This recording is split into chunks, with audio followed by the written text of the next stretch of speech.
നിർമ്മല സീതാരാമൻ അതിശക്തമായി തന്നെ പിണറായി വിജയന് ചില താക്കീതുകൾ നൽകിയിരുന്നു. ഇപ്പോഴത്തെ സംസ്ഥാന സർക്കാരിന് വീണ്ടും കേന്ദ്രത്തിൽ നിന്നും കനത്ത തിരിച്ചടി, മുന്നറിയിപ്പ്, സൂചനകൾ. സംസ്ഥാനങ്ങളിലെ സൗജന്യ വാഗ്ദാനങ്ങൾ മുടിപ്പിക്കും. ശ്രീലങ്കയും പാകിസ്ഥാനും ഉദാഹരണമെന്ന കേന്ദ്രത്തിന്റെ മുന്നറിയിപ്പ് കേരളത്തിനടക്കം ബാധകമാവുകയാണ്. സംസ്ഥാന സർക്കാരുകൾ ജനങ്ങൾക്ക് നൽകുന്ന സൗജന്യ വാഗ്ദാനങ്ങൾക്കെതിരെ ശക്തമായ മുന്നറിയിപ്പുമായി കേന്ദ്ര സർക്കാർ. സൗജന്യങ്ങൾ വാരിക്കോരി നൽകുന്നത് വലിയ സാമ്പത്തിക പ്രതിസന്ധി ഉണ്ടാക്കുമെന്ന് കേന്ദ്രം വ്യക്തമാക്കി. പ്രധാനമന്ത്രി നരേന്ദ്രമോദി അധ്യക്ഷനായ ചീഫ് സെക്രട്ടറിമാരുടെ യോഗത്തിലാണ് കേന്ദ്രം ഇക്കാര്യം ചൂണ്ടിക്കാട്ടിയത്. ചെലവ് നിയന്ത്രിക്കാതെ കടമെടുത്ത് കടുത്ത സാമ്പത്തിക പ്രതിസന്ധിയിലായ ശ്രീലങ്ക, പാകിസ്ഥാൻ തുടങ്ങിയ രാജ്യങ്ങളെയാണ് ഉദാഹരണമായി കേന്ദ്രം സംസ്ഥാനങ്ങൾക്ക് മുന്നിൽ വെച്ചത്. ഭരിക്കുന്ന രാഷ്ട്രീയ നേതാക്കൾക്ക് ഇക്കാര്യത്തിൽ കൃത്യമായ മാർഗനിർദ്ദേശം നൽകണമെന്ന് ചീഫ് സെക്രട്ടറിമാരോട് കേന്ദ്രം നിർദ്ദേശിച്ചു.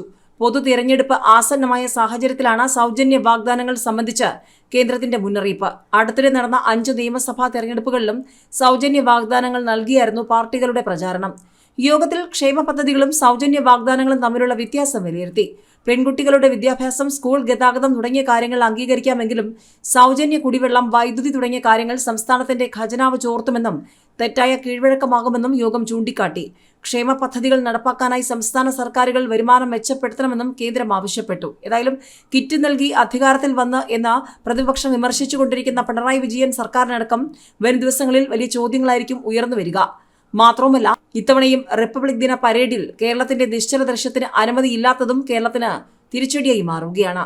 കേരളം സമർപ്പിച്ച 10 ഡിസൈനുകളും പ്രതിരോധ മന്ത്രാലയം തള്ളി. കേരളത്തിന്റെ നേട്ടങ്ങളാണ് ഉൾപ്പെടുത്തിയിരുന്നതെന്ന് PRD വ്യക്തമാക്കി. ജനാധിപത്യത്തിന്റെ മാതാവ്, വികസിത ഭാരതം എന്നീ പ്രമേയങ്ങളാണ് കേന്ദ്ര സർക്കാർ നിർദ്ദേശിച്ചത്.